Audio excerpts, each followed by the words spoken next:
네, 이번에는 이슈 집중 분석 시간입니다. 김일성 주체 사상을 지도 이념으로 삼은 반체제 운동 세력 주사파는 그동안 행정과 교육, 문화, 방송, 예술 등 전 분야에 개입해서 우리나라를 공산화하려 했습니다.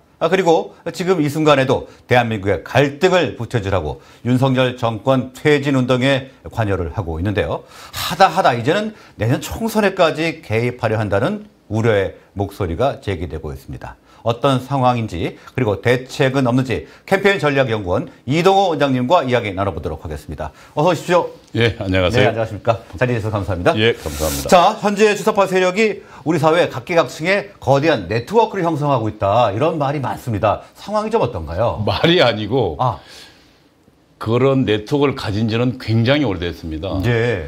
우선 뭐 아시다시피 지난 문재인 정권 때 주사파 출신이라는 게 이제 주체 사상을 신봉하는 사람들을 말하는데 전대협이 사실 주사파를 자기 지도 이념으로 가졌거든요. 주체 사상을. 네. 그러니까 전대협 출신은 주사파로 볼 수 있는데 지난번 뭐 대통령 비서실장 뭐 임종석 네. 그다음에 뭐 수석들 뭐 다 주사파 출신이고. 그렇죠. 예. 전대협 의장 출신이죠. 임종석 전 의원님. 예. 네. 그다음에 뭐 통일부 장관 뭐 이인영도 그렇죠. 전대협 의장 출신이고. 그다음에 우상호 국회의원도 변대협 의장. 그래서 사실은 네. 주사파 근데 정치권뿐만 아니라 이 주사파 운동권들이 지금 민주당 국회의원들 다 장악하고 있어요. 다 장악하고 국회뿐만 아니라 국회만이 아닙니다. 예. 문제는 법조계도 지금 들어가 있고요. 네. 또 그리고 방송계도 장악하고 방송계도 있어요. 들어가 있죠. 네. 그러니까 언론노를 해가지고 거기 장악하고 있죠. 뭐 그다음에 뭐 문화계, 예술계 사실은 한 20년간 대학가를 장악하고 있었거든요. 그것도 네. 뭐 서울대, 연대, 고대 중심에 우리나라 아주 중심되는 대학을 장악하고 있었기 때문에 그들의 영향이 사실 우리 사회 곳곳에 퍼져 있다고 이야기할 수 있을 겁니다. 네. 예전에 뭐 정말 최루탄이 난무할 때 일단 그 주사파가 주동된 학생운동이 굉장히 많지 않았습니까? 저는 사실 그 당시에 궁금했던 게 어떻게 이렇게 대학생들이 그 주사파에 매몰이 돼서 이렇게 반정부 운동을 벌일까? 저 그런 생각을 했었거든요.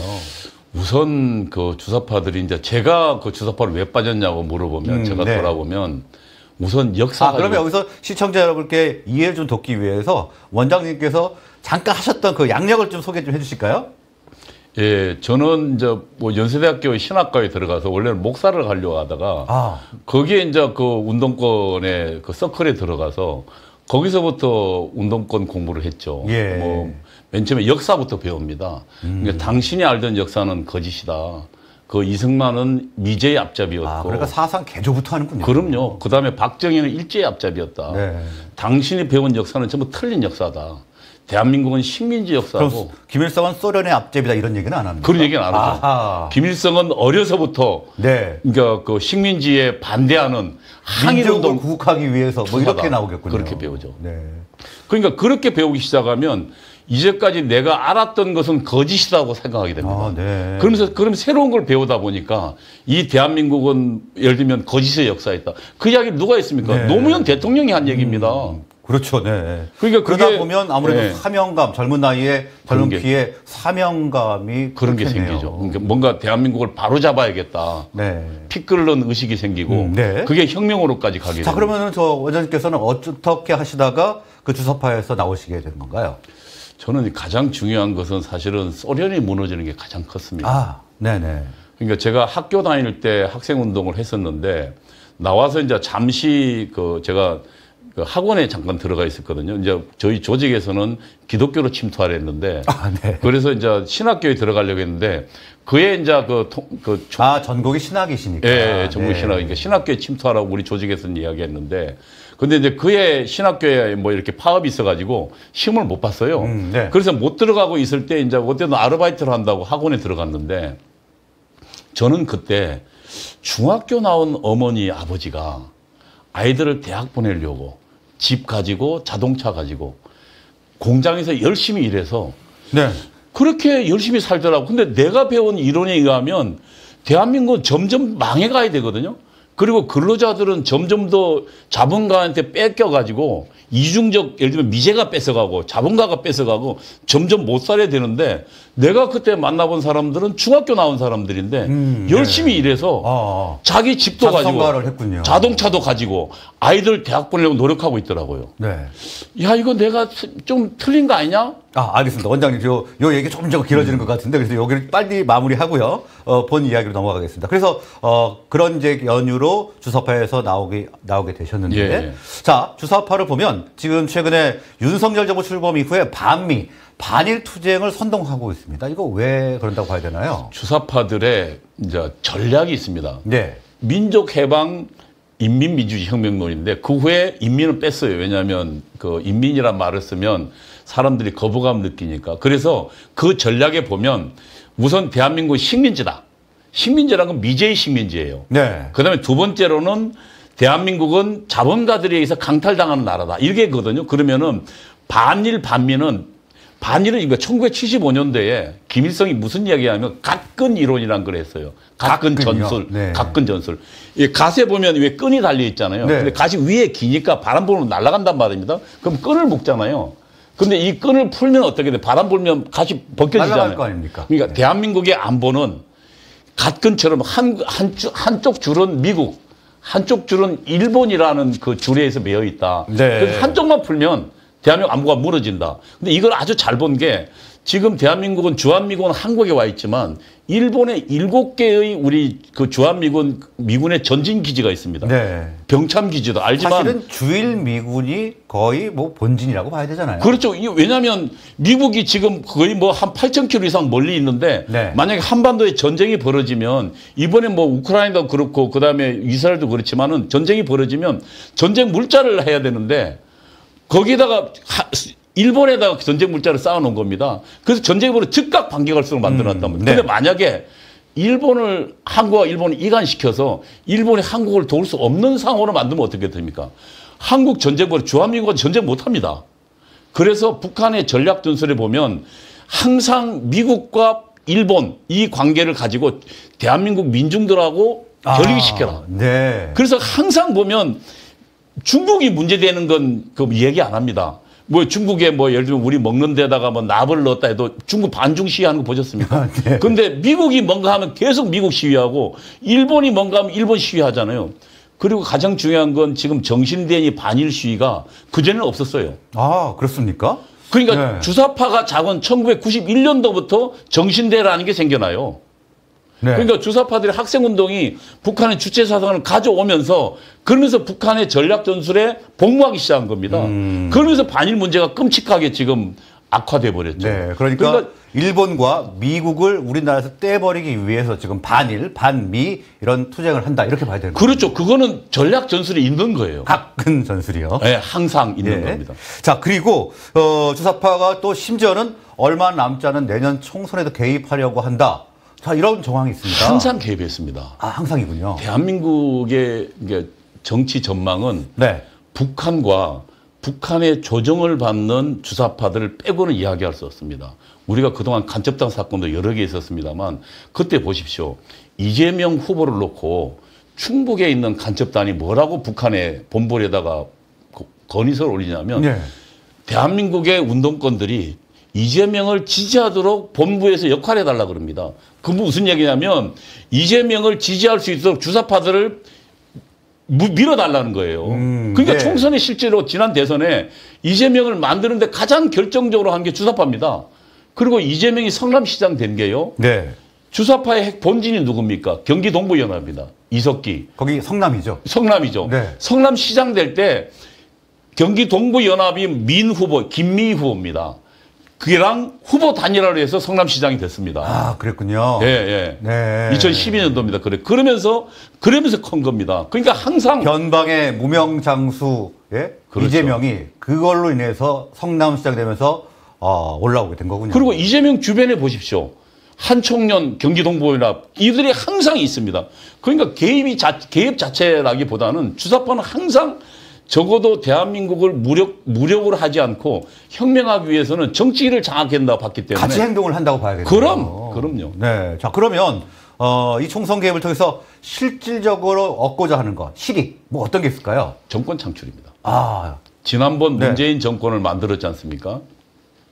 북한의 전략 전술에 보면 두 가지가 있습니다. 하나는 결정적 예를 들면 이제 무너져서 혁명 후에 들어서는 정부를 그러니까 자주적 민주정부라 그러는데요. 자주적이요? 민주정부. 네. 그게 이제 자주라는 말은 미국이 몰아낸 정부란 말입니다. 네. 민주라는 건 이민민주를 이야기하는 거고. 그러니까 네. 공산당 말을 끝까지 들어야 돼요. 네. 예, 그 다음에 그 전 단계 정부가 민주연립정부입니다. 민주연립정부란 그 역할이 나와 있어요. 역할이 뭐냐면 첫 번째 사회정치 생활의 민주화라 그러는데 이제 그 말은 무슨 말인지 잘 모르잖아요. 그게 네. 뭐냐면 이게 파쇼 세력을 해체하고 그게 뭐냐면 파쇼는 정치 세력과 경제 세력이 있는데요. 정치 세력은 보수 세력입니다. 네. 그러니까 지난 문재인 정부 때 뭐 했습니까? 보수 세력 전부 적폐청산을 몰아넣었잖아요. 그게 적폐청산이고 또 한편은 경제는 뭐냐면 재벌입니다. 네. 문재인 정권 때 재벌 감옥에 다 보냈잖아요. 그게 사실은 이 민주연립정부가 이제 혁명 전 단계 정부거든요. 그 전 단계 하는 일을 적폐청산했잖아요. 아, 그 혁명 전 단계까지 다 했었네요. 했었어요. 네. 그 다음에 국가보안법 철폐하고 또 뭐 했습니까? 사회정치사 민주화에 국가보안 철폐하고 공안통치기구 해체라는 게 있는데 사실 지금 그때 그 이미 뭐 국가정보원은 무력화됐고요. 네. 간첩 출신이 그러니까 누굽니까? 그 연세대 출신 누굽니까? 그 박선원. 그 친구가 국가정보원에 나중에 그 기획실장까지 했잖아요. 네. 인사예산 잡고. 그 다음에 또 하나는 뭘 했냐면은 그 기무사령부. 그거 해체해버렸잖아요. 아, 해체됐죠. 그래서 간첩 잡던 그 기무사령부 요원들을 어디로 보내? 일선부대로 다 흩어버렸어요. 네. 특히 간첩 잡던 요원들을 흩어버렸어요. 근데 그게 북한의 예를 들면 전략전술론이 있습니다. 민주연립정부 이거 하라고. 저는 그래서 지난번 문재인 정부는 야, 이건 지금 혁명 직전까지 갔다. 만약에 이재명까지 갔으면 깜짝 놀랄 일이네요. 그러니까 이제 저 같은 경우는 그 전략전술을 아니까 그 강한 위기감을 가졌고 네. 정광 목사님도 그걸 알았던 거예요. 아. 그러니까 만약에 우리가 이번에 정권 교체를 안 했더라면 그 다음에 이재명으로 갔더라면 실제로 전대보다 더한 북한과 직접적 연관이 있는 이석기 그룹의 정권을 완전히 장악하는 거죠. 네. 그랬으면 제가 볼 때 연방제까지 밀어붙였을 거다. 아, 연방제까지요? 그럼요. 그러면 네. 나보고 왜냐하면 민주연립정부의 역할을 문재인 정부가 그대로 수행했어요. 네, 하늘이 도와서 정말 이번에 윤석열 정부가 들어설 수가 있었군요. 저는 그렇게 생각합니다. 네. 예, 정말로. 네, 알겠습니다. 자, 그리고 현재 정치인 중에서도 주사파가 개입할 수 있도록 도움을 주거나 심지어 주사파 활동을 하는 경우도 있습니까? 아이, 우선 도움 준 거는 뭐 말할 것 없이 이재명입니다. 네. 이재명은 무명의 성남의 뭐 변호사인데 그 변호사를 당시 주사파 경기동부연합 이들이 이석기가 지원해가지고 시장 만들었죠. 그 다음에 시장하다 경기도지사 만들었죠. 대통령 후보 만들어서 결국 결국 24만 표 차이 직접까지 갔잖아요. 네. 그 다음에 지금 당대표 됐겠죠. 그게 지금 주사파요고요. 활동적인 주사파는 저거는 사실은 이제 북한이 무너져 봐야 알겠습니다만. 왜냐하면 주사파라는 게 꼬리를 이렇게 붙이고 다니지 않잖아요. 그렇죠. 네. 마음속에 있는 거니까. 네. 뭐 나는 주사파입니다 이러지 않잖아요. 않지 않죠. 네. 그런데 이인영 같은 경우는 뭐라고 그랬냐면은 본인이 국회의원 될 때요. 이 시대의 사명은 자주민주통일이라고 그랬어요. 근데 굉장히 중요한 건 자주민주통일은 주사파들만 쓰는 용어입니다. 네. 그 전에 PD나 다른 운동권들은 그런 자주민주통일 용어를 쓰지 않았어요. 이 용어는 북한에서 온 용어입니다. 네.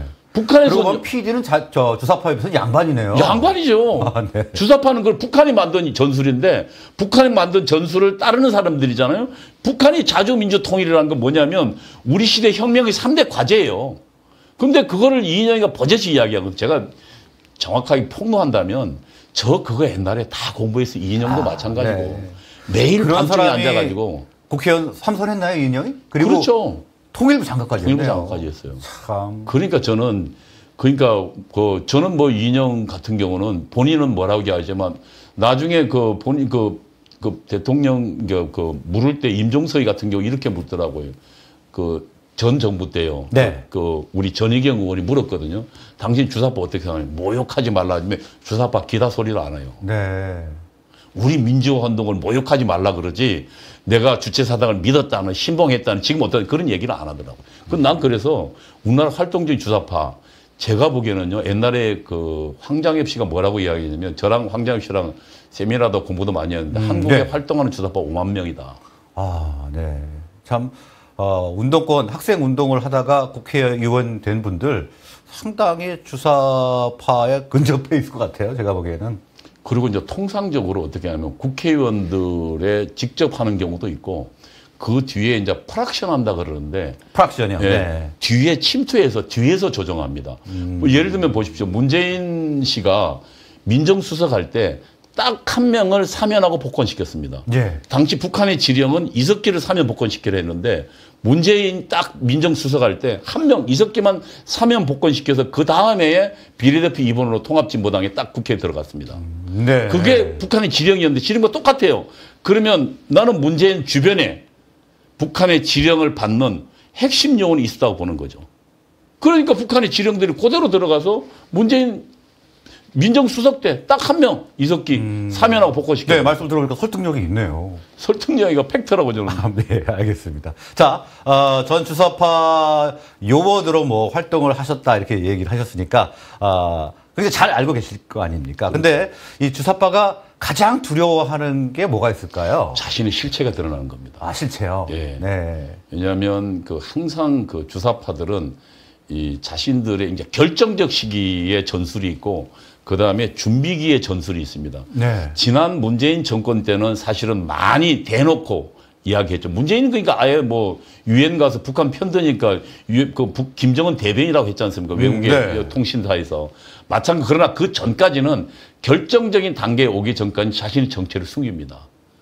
그러니까 사실은 주사파들이 우리 국민들에게 나름대로 지지를 받는 건 저들이 뭐 예를 들면 민주화 운동 세력이니 혹은 평화 세력이니 혹은 또 뭐 예를 들면 환경운동 세력 이런 식으로 자신을 가면을 쓰는 거죠. 가면을 쓰는 건데 네. 그 가면이 벗어지는 것, 그 실체가 드러나는 것을 가장 두려워합니다. 주사파들은. 네, 그렇겠네요. 그러니까 사실은 근데 왜 우리 평범한 국민들이 그 주사파의 사상을 믿거나 동조를 하는 걸까요? 주사파 그렇게, 사상이라고 이야기 안 합니다. 네, 가면을 쓴 거죠. 가면을 쓰면 네. 지금 우리는 평화가 중요합니다. 이재명 이야기하잖아요. 이게 그 전쟁 승리보다 굴종적 평화가 중요하다고 이야기하잖아요. 그러면 전쟁하기 싫은 국민들의 마음을 이용해서 네. 평화가 중요합니다라고 이야기하고. 그렇겠습니다. 네. 네. 그다음에 또 아니 우리 민족이 우선입니다. 미국은 우리 민족 아니지 않습니까? 이념이 뭐가 중요합니까? 북한과 우리는 한 민족입니다. 이러고 주장하는 거예요. 그러니까 주사파는 내가 주사파다. 우리 위대한 김일성을 향하여 만세하면 물론 국민들이 실체를 알겠지만 그 이야기 안 하잖아요. 네. 우리 민족끼리 가야 됩니다. 이런 말들에 속는 겁니다. 네, 참. 아유, 답답한 상황인데요. 자, 마지막으로 하고 싶으신 이야기 있으시면 자유롭게 한 말씀 해 주시죠. 저는 그동안 주사파들의 대한민국의 공작, 그러니까 체제전쟁이 지난 3, 40년간 진행되었고 이제 막바지에 이르렀습니다. 네. 서로 두 가지 체제를 보고 있습니다. 우리는 보수 우파는 자유 우파는 이승만과 박정희를 이어받는 자유민주주의 자유시장 경제에 입각한 네. 그리고 미국과의 동맹. 미국과의 동맹이라는 게 군사 동맹도 있지만 사실은 자유국가들의 연합이거든요. 자유시장을 확산시키는 연합이라고요. 그런 한 무리와 그다음에 북한, 그다음에 공산 전체주의 이들과의 서로 다른 것을 바라보는 체제전쟁이 되어왔거든요. 네. 저는 우리 국민들이 자각해야 됩니다. 그리고 먼저 깨어난 사람들이 그 이야기를 해야 된다. 근데 저는 그래서 주사파의 실체를 폭로하는 것 저 임무라고 생각하는데 저는 이 체제전쟁은 사실상 우리의 지금 마지막으로 가고 있어요. 아시지만 지난번 만약에 우리가 정권을 바꾸지 않았더라면 우리는 네. 진짜 어물어물하는 사이에 대한민국 전체가 베트남처럼 갈 뻔했다는 걸 아찔하게 느끼는데 저는 네. 그래서 저는 우리 지난 2019년도에 광화문 혁명을 이어받는 이번 총선에서 저 주사파 정치인 퇴출시켜야 됩니다. 네. 국민들이 아예 주사파 정치인은 딱 찍어서 저들이 다시는 정치에 나오고 국민을 거짓으로 선동하지 못하도록 또 하나는 국회를 온전 국회라는 게 협상과 타협하는 장인데 네. 온통 갈등과 저주의 장으로 만들지 그렇습니다. 않습니까? 저들을 퇴출시키는 건 난 이거 우리 국민들이 해주셔야 된다고 생각합니다. 네. 자, 주사파의 실체를 아시고 이번 총선에서 주사파 정치인을 몰아내야 한다 이렇게 말씀을 해 주셨는데요. 정말 마지막으로 이번에 국민의힘 서대문 의리죠? 예. 예비 후보자로 신청을 하셨는데 각오 한마디 들어볼까요? 주사파 척결에 목숨 걸고 싶습니다. 아, 네. 과거 대한민국을 증오했던 운동권 출신으로서 저는 주사파 척결이 저에게 준 사명이라고 생각합니다. 그 사명을 위해서 정치가 아니라 대한민국을 살리는 일에 저희 마지막 인생을 보내고 싶습니다. 네, 주사파 척결을 외치셨고요. 자, 이번에 예비 후보자로서 좋은 성과 거두시길 기도하겠습니다. 감사합니다. 감사합니다. 자, 주사파는 1990년대 이후 우리나라에서 민주화 세력과 진보 개혁 세력으로 둔갑을 했습니다. 이후 국회로까지 진입한 뒤 사회 전방위로 악영향을 끼치는 행위를 이어오고 있는데요. 이제는 총선을 통해서 대한민국까지 장악하려는 그런 움직임을 보이는 만큼 모든 수단과 방법을 동원해서라도 이 주사파 척결을 위해 노력해야 할 것입니다. 오늘 이슈 집중 분석은 여기까지입니다.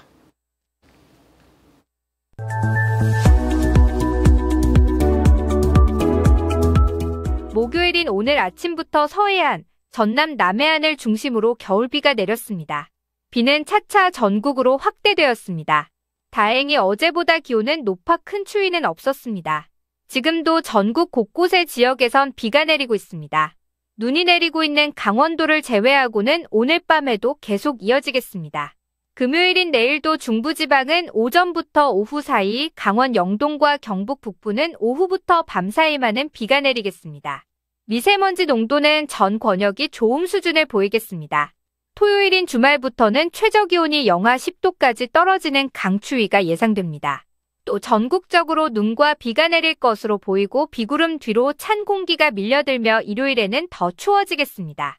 다음 주 역시 주 초부터 주 후반까지 영하권 추위가 계속될 것으로 보이니 건강관리에 유의하시기 바랍니다. 지금까지 날씨 전해드렸습니다. 네, 시청자 여러분들의 좋아요와 구독은 저희 FNL 뉴스에 큰 힘이 됩니다. 여러분의 계속된 성원 부탁드리겠습니다. 오늘 준비한 소식은 여기까지입니다. 편안한 저녁 시간 되십시오. 여러분 고맙습니다.